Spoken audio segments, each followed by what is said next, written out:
Te encuentras compartiendo las señales del Sistema Universitario de Radio.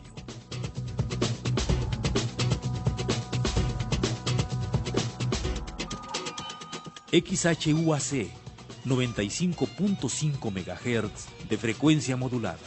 Estudios y planta de transmisión en el Boulevard Lázaro Cárdenas 180, Ensenada, Baja California, México.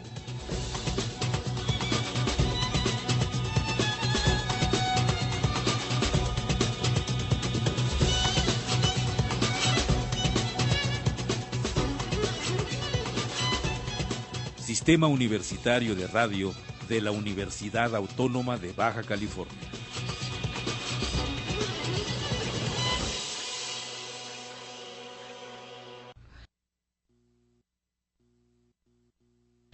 México, centro de origen del maíz, de donde surge la gran diversidad de la planta. 60 razas, cada una con al menos 3 variantes.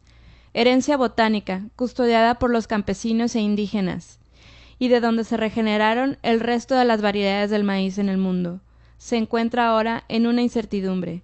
¿Deberíamos aceptar la autorización de la siembra del maíz transgénico en territorio mexicano? ¿Perderíamos nuestra diversidad de la planta? Después de un cuarto de siglo de siembras experimentales y más de una década de distribución comercial de maíz transgénico, existe evidencia plena de que los beneficios que ofrecen estas líneas comerciales no compensan de ningún modo los grandes riesgos que implican su liberación. Estás escuchando el taller de divulgación científica de la Universidad Autónoma de Baja California, agradeciendo al Dr. Horacio de la Cueva, investigador del Departamento de Biología de la Conservación del Centro de Investigación Científicas y de Estudios Avanzados de Ensenada, por su colaboración en esta cápsula informativa. Doctor de la Cueva, gracias por acompañarnos en este tema de gran polémica en México y en el mundo. Algo que no nos ha quedado muy claro a gran parte de la población es lo más básico. Antes de comenzar de lleno con el tema, la comprensión de lo que son los organismos genéticamente modificados u organismos transgénicos. ¿Nos puede hablar un poco de ello? Sí, los organismos que ahora conocemos como genéticamente modificados o transgénicos son producto de la manipulación de genes que pasan de un organismo a otro. Hay una característica, por ejemplo, la resistencia a una plaga, a un antibiótico. Ese gen se corta del organismo original, se inserta en una bacteria y de esa bacteria se pasa al organismo que queremos. Entonces es un proceso artificial por el cual características que nos convienen o creemos que nos convienen se le ponen a los organismos. Esto es muy diferente de los procesos naturales en los cuales la variación genética de los organismos es la que va seleccionándose en el medio y los organismos se van modificando poco a poco, que esa es la fuente de evolución.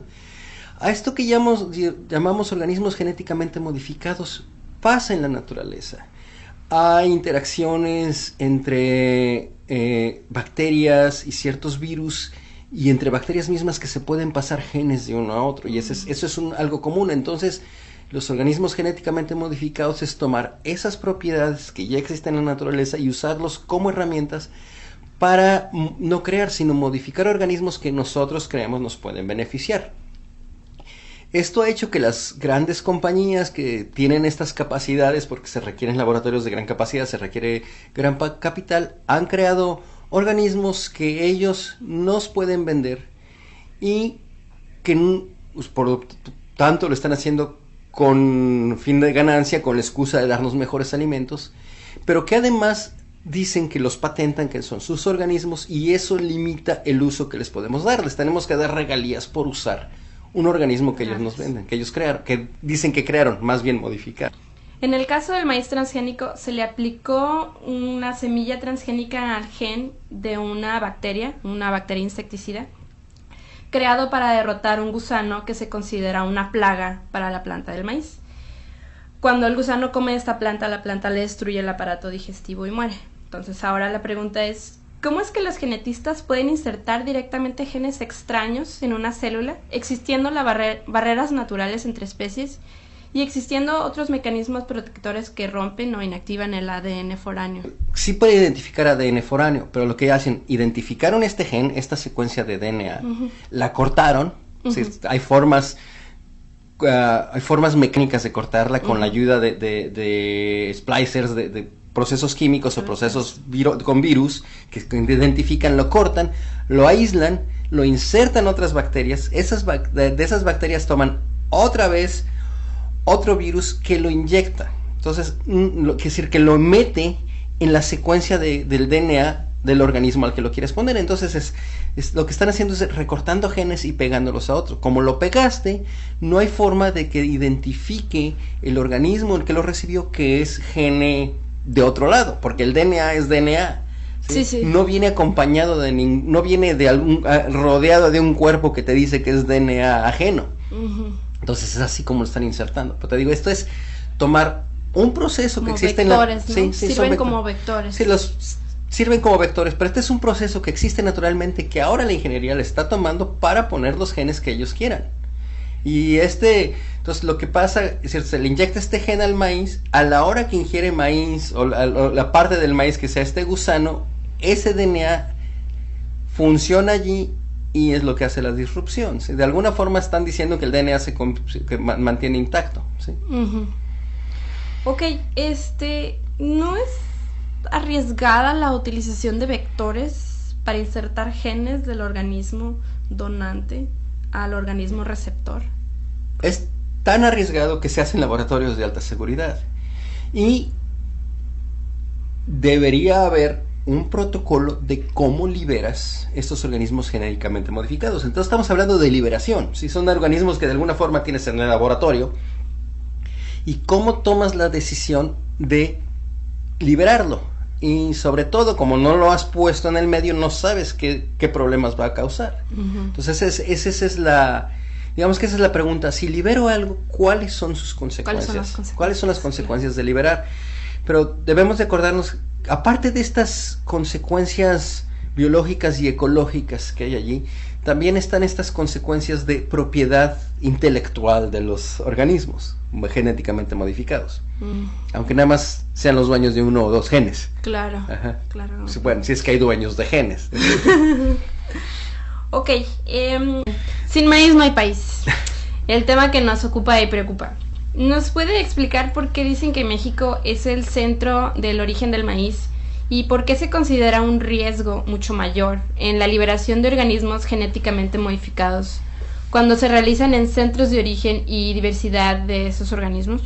Bueno, creo que esta pregunta tiene dos partes. Voy a empezar primero con el protocolo, creo que se llama, de Cartagena, en el cual se estableció que no se pueden liberar organismos genéticamente modificados en el lugar de origen evolutivo o selectivo de un organismo, en este caso el maíz.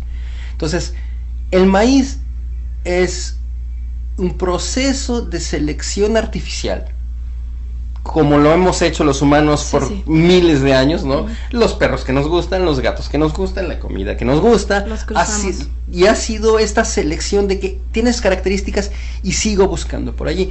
Entonces, los maíces criollos, los maíces que tenemos en México, son el producto de selección muy particular a las tierras donde se han cultivado. Entonces, hay una gran variedad de maíces. Entonces, no estamos acostumbrados al maíz que nos venden, que es muy comercial, sin ser genéticamente modificado, que es muy uniforme.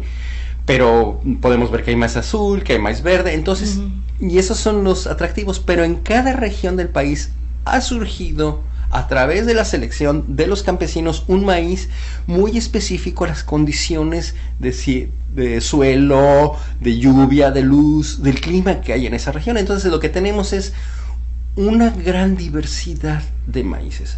Cuando entra un organismo genéticamente modificado, lo que pasa es que al ser resistente a ciertas plagas comunes, va a sobrevivir mejor que los organismos criollos. Entonces, es como cuando